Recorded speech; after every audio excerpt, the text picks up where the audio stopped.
You know, I can listen to you for hours, and I have 3 pages of notes of things to ask you. This is fascinating.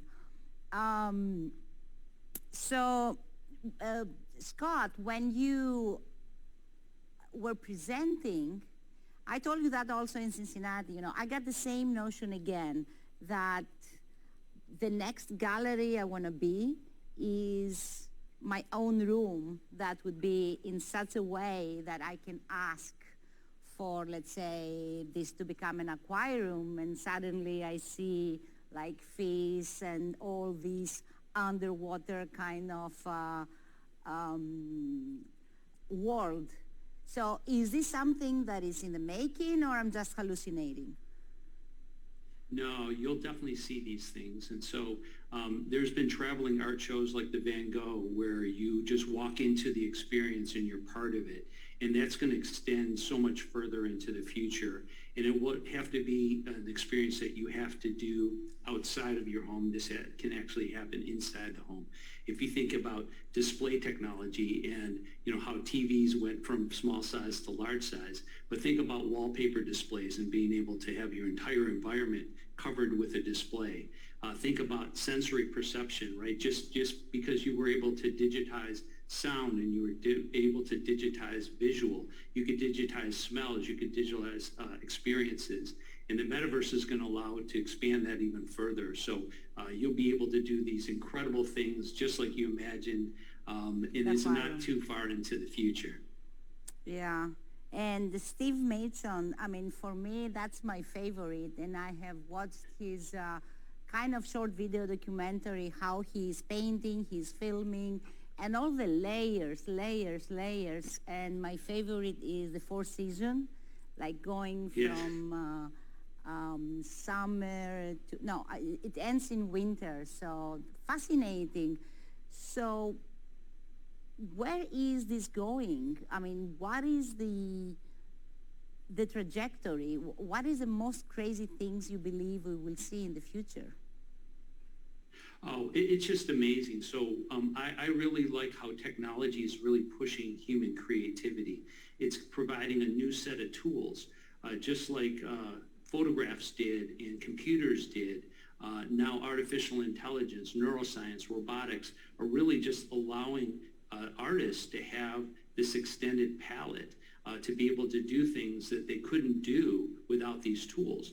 Now virtual reality, augmented reality is allowing experiences and then connecting them all together with the metaverse, and what NVIDIA calls the omniverse is going to allow these experiences to be at levels that just fathom the mind, right? I mean, I remember going to Disney World as a kid and going to Epcot and seeing the vision of the future, and we're so far beyond that vision of the future, even with the strongest imaginations that were out there. It's really an exciting time and place to be in.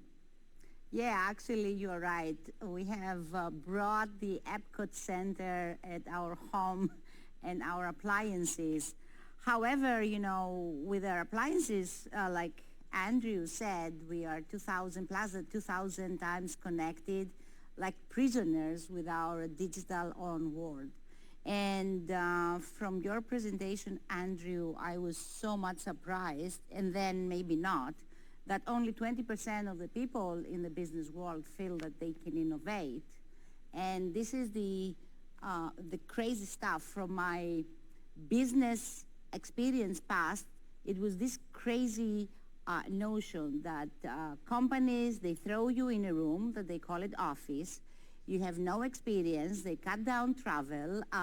They cut down budget.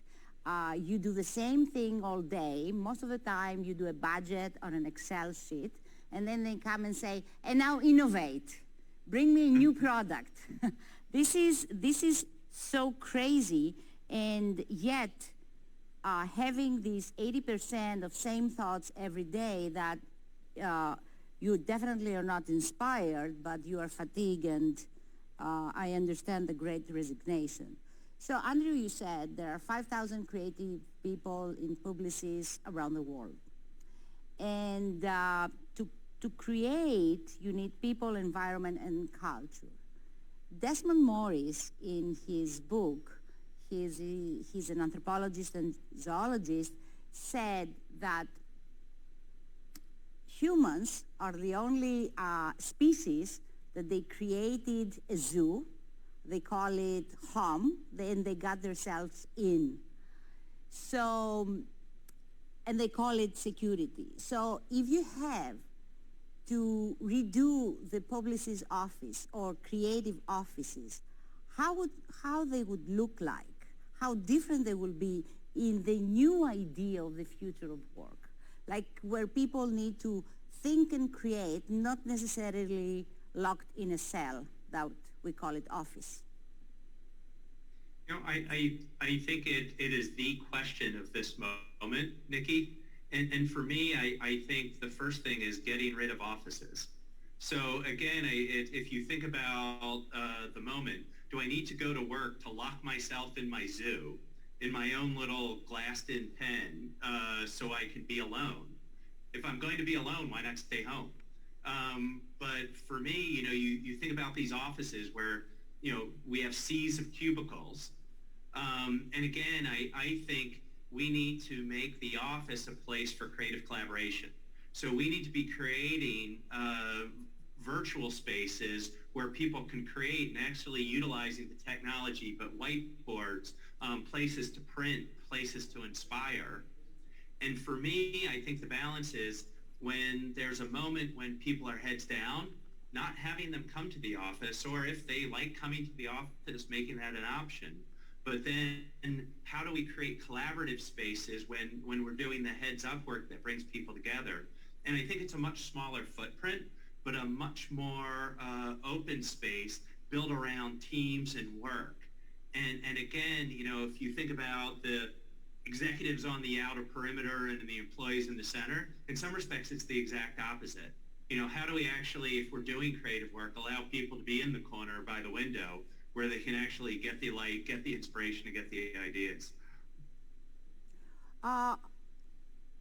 Would you build an office like that would be moved from a place to place, like camping, being with nature? Someone in our first session actually discussed that now doctors, they can prescribe like staying in the nature for a few days as instead of medication. You know, I think for me, Nikki, it's planning for inspiration. Mm-hmm. So again, if you think about modern work, do I need 30 floors in downtown? Or can I have an inspiration center in the mountains? Can I have an inspiration center, you know, at the beach? And again, this idea of flexible working models and flexible environments, I think the idea of how do we allow people to be present, how do we allow them to be focused, and how do we allow them to be inspired becomes much more of a premium. So, you know, and again, Nikki, to be clear, we are 30 floors in downtown right now. You know, it's an evolution, but we're looking at a much smaller footprint in a central urban area and more distributed workforces and more places for creative collaboration. Scott, you wanted to say something. Yeah, I was going to say, you know, Andrew, you talked about heads up, heads down, but there's also eyes closed, right? So some of your best ideas are when you go to sleep or you can relax and you can just turn things off. And so when I was with Samsung, we were pretty mindful of how to create these serendipitous moments where you can just, you know, work with somebody that you hadn't met before and just not even come into it with an idea that you wanted to have. And they also created these places where they had napping pods where you could actually go and just take a 20-minute break and then get refreshed. And when I talked about in my presentation, these rejuvenation stations, sometimes you just need to turn everything off, reflect inward, and just be recharged again. And so, and then we created spaces that were outdoor spaces, so you could actually take a break and walk outside without actually leaving the building. So there's a lot of creativity that's going into how new offices are going to be created. And I think the office of the future will have a lot of these traits built into it to inspire and allow creativity and productivity all in one place. Scott, I could not agree more. And I think this is kind of the point, though, of a lot of the studies in terms of being mindful and being present. If you're depleted, if you're exhausted, if you're distracted, it's interesting. I'm sure we've all sat in those meetings where everyone's on their phone and no one's paying attention, and yet we're supposedly brainstorming. And again, I think there's been a ton of research that basically, it's almost with cell phones. It's new software running on old hardware. Where basically your brain gets triggered like bear over the hill. Something bad is happening when you see the email, and you immediately go off to fight or flight, and you're not present, you're not focused. And, I don't know about you, but I get a lot of bad emails, right? Because people are sending you problems all day, and you're triggered. And again, then we're supposed to be present to support employees, to listen, to ideate. So for me, I think this idea of mental health, of recuperation, all is part of the formula for great creativity and critically needed for us to basically help to be present, to solve problems, and basically build culture. Yes. So how curiosity smells? Andrew? I think it's fascinating to me, Nikki. You had referenced earlier, you think about new employees, and basically what we do is we show them how things are done. And it's valuable, right? Because it sets a foundation. But, the endlessly curious is not only trying to learn how, but they're asking why. And they're constantly asking why because they want to understand the why so that they can make the how better. And I feel like we train how and we incorporate how into everything we do, but without the why, we're never going to make things better or different. And again, I think culturally, we need to encourage those who are asking why and not become frustrated because I'm trying to tell you how and you're interrupting me. But we need to encourage the why and basically allow those who ask why to ask why 5-6 times to get to better hows. And again, Yes, I think it's a culture and traits that can be cultivated. Scott?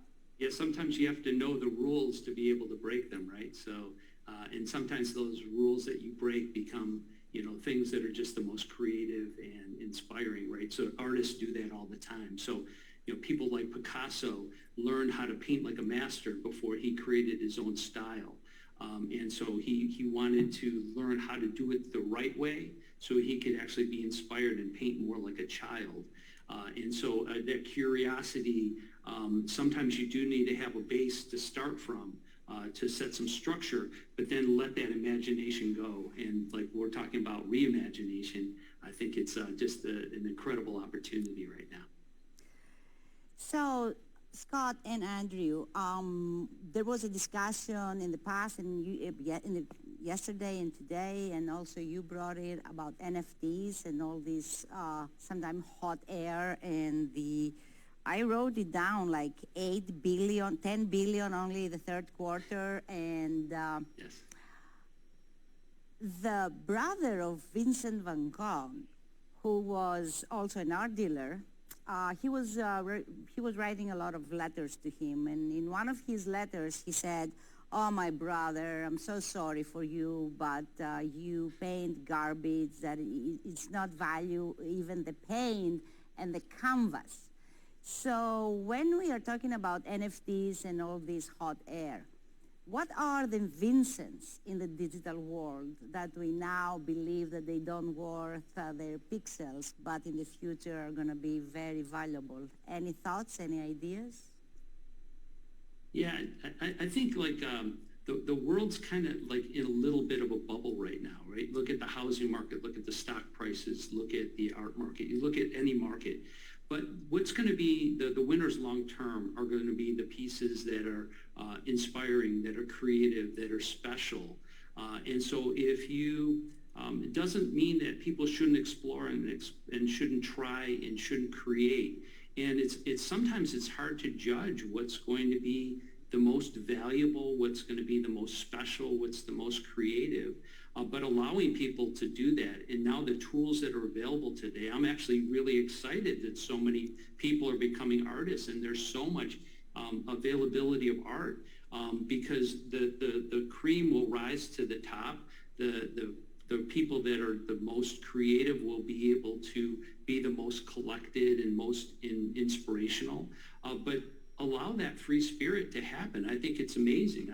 I think it's such a great time to be an artist, to be exploring and really being part of this whole movement that's happening in the democratization of art right now. Thank you, Scott. Andrew, any closing comments, remarks? Yeah, for me, Nikki, the value always has been and always will be in the idea. And it's interesting. Technology enables us to utilize new mediums. There was a quote now. With technology, anyone can be an artist. If I had a paper and a pencil 200 years ago, I could be an artist. Anyone can be an artist. The value becomes in the idea, and again, how that individual chooses to use the medium. So I think these new digital technologies, it's super pencils, it's super paintbrushes, but it doesn't change the value equation of the idea. And again, if you think back to Van Gogh, what was new, what was different in the world wasn't ready for it, but there was an idea. And people appreciate the idea and people appreciate the craft. For me, these digital technologies, without an idea, it's impotent. Without an inspiration, it's not interesting. So for me, creativity is, and always will be a human endeavor. New tools, new technologies will enable new forms of expression, but the power of an idea is what's going to truly transform the world and our business. Thank you so much. And if I want to summarize what we discussed here today is we lack of creativity and innovation. We want to have people, environment, and culture all wrapped around trust, that they trust to go out there and experiment, because we need curiosity and have the technology enable this curiosity to bring an idea and take it to the next level, to the next chapter of creativity, of democratizing it. Thank you so much for being with me, Scott and Andrew, and hope to have you next time in Athens with me next to me. Would love that. Sounds great.